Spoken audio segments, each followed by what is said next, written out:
Bonjour, merci de nous retrouver pour cette nouvelle vidéo consacrée à Arthur Schopenhauer. Je vous rappelle que dans la première vidéo, nous avons retracé succinctement la biographie du philosophe et que dans la seconde vidéo, nous avons parlé de sa métaphysique de la volonté. Aujourd'hui, nous traiterons de la négativité du bonheur.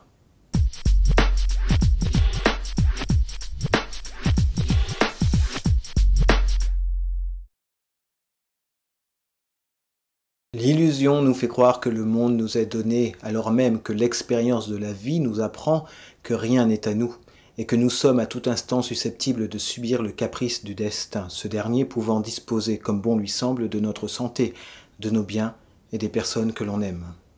Cette citation de Schopenhauer nous dit à contrario que l'illusion nous met à distance de la vérité, donc que la méconnaissance nous préserve d'une certaine dimension de la souffrance. Il le dit d'ailleurs clairement, notamment lorsqu'il écrit « C'est celui en qui réside le génie qui souffre le plus ». Ou encore, citant cette fois l'Ecclésiaste qui est un des livres de la Bible hébraïque, « Qui accroît sa science accroît aussi sa douleur ». Est-ce à dire que l'ignorance permet l'atteinte du bonheur? Non, aucunement. D'ailleurs, pas plus que l'observance de la vertu, car pour Schopenhauer, on ne peut jamais atteindre que l'illusion du bonheur, la nature du bonheur, ou de ce que l'on considère être le bonheur, étant absolument négative. Si on acquiert ou l'on jouit de telle ou telle chose, ou de telle position, ou que sais-je encore, ce n'est fondamentalement pas pour avoir, mais pour éviter, car l'essence de la vie est souffrance, et que le but de ce que l'on nomme bonheur n'est que l'évitement de la souffrance.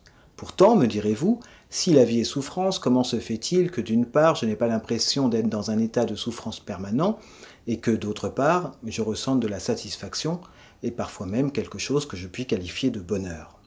Comment se fait-il que ma nouvelle promotion me comble tellement de joie, ou que je m'amuse tant au spectacle? À ces questions, Schopenhauer dit que tout désir naît d'un manque.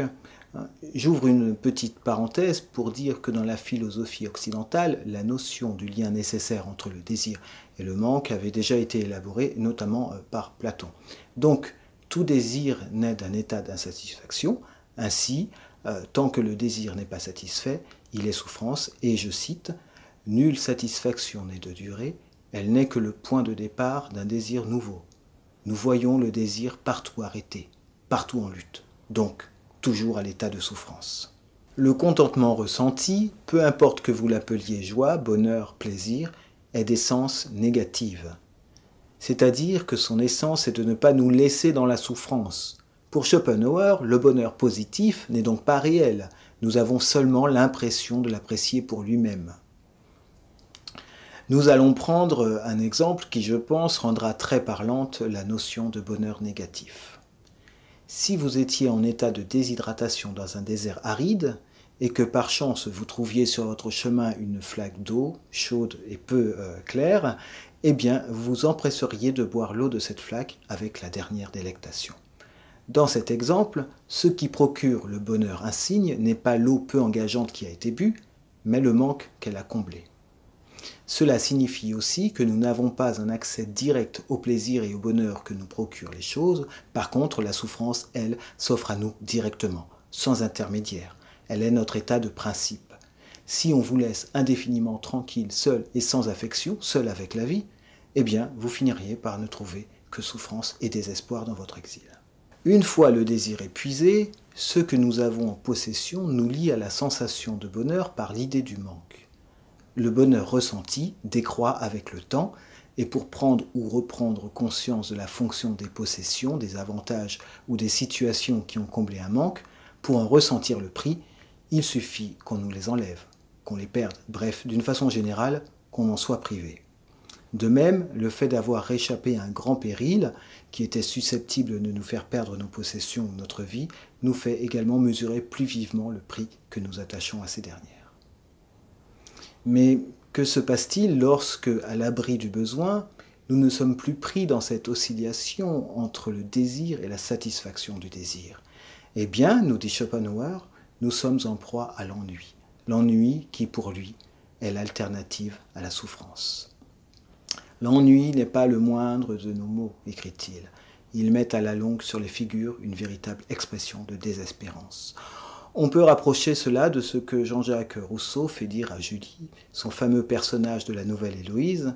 Julie se dit comblée en toutes choses, pourtant elle se dit aussi en peine. Elle écrit à Saint-Preux, je cite, « Cette peine est bizarre, j'en conviens, mais elle n'est pas moins réelle. Mon ami, je suis trop heureuse. Le bonheur m'ennuie. » Selon Schopenhauer, la délivrance durable n'intervient qu'avec la négation du vouloir vivre. Le chapitre 48 du Monde comme volonté comme représentation est consacré à cette question. Notons ici que la négation du vouloir vivre ne signifie pas ne plus vouloir vivre. Elle est seulement l'abolition en soi de la volonté, du désir. Lorsque je parle ici de volonté, je ne parle pas de la volonté entendue comme pulsion fondamentale de l'univers, mais tout simplement de la volonté entendue au sens commun. La négation du vouloir vivre, c'est peu ou prou l'ataraxie pour les stoïciens ou le nirvana pour les bouddhistes. D'ailleurs, Schopenhauer développe considérablement sa notion à travers l'examen du monothéisme, du bouddhisme, du brahmanisme, et il traite spécifiquement de l'ascétisme. L'abolition du vouloir vivre est donc pour l'auteur du Monde comme volonté, comme représentation, le but qu'il faudrait assigner à l'existence. Dans la vidéo suivante, nous verrons justement ce qu'il préconise pour que l'on puisse avoir néanmoins, à défaut de parvenir à cette négation de vouloir vivre, la vie la plus heureuse possible, c'est-à-dire une vie qui nous expose le moins à la souffrance. Et dans ce dessin, nous verrons que Schopenhauer nous invite à modifier notre rapport au désir. Je vous remercie d'avoir suivi cette vidéo et vous dis à très bientôt. Salut à tous.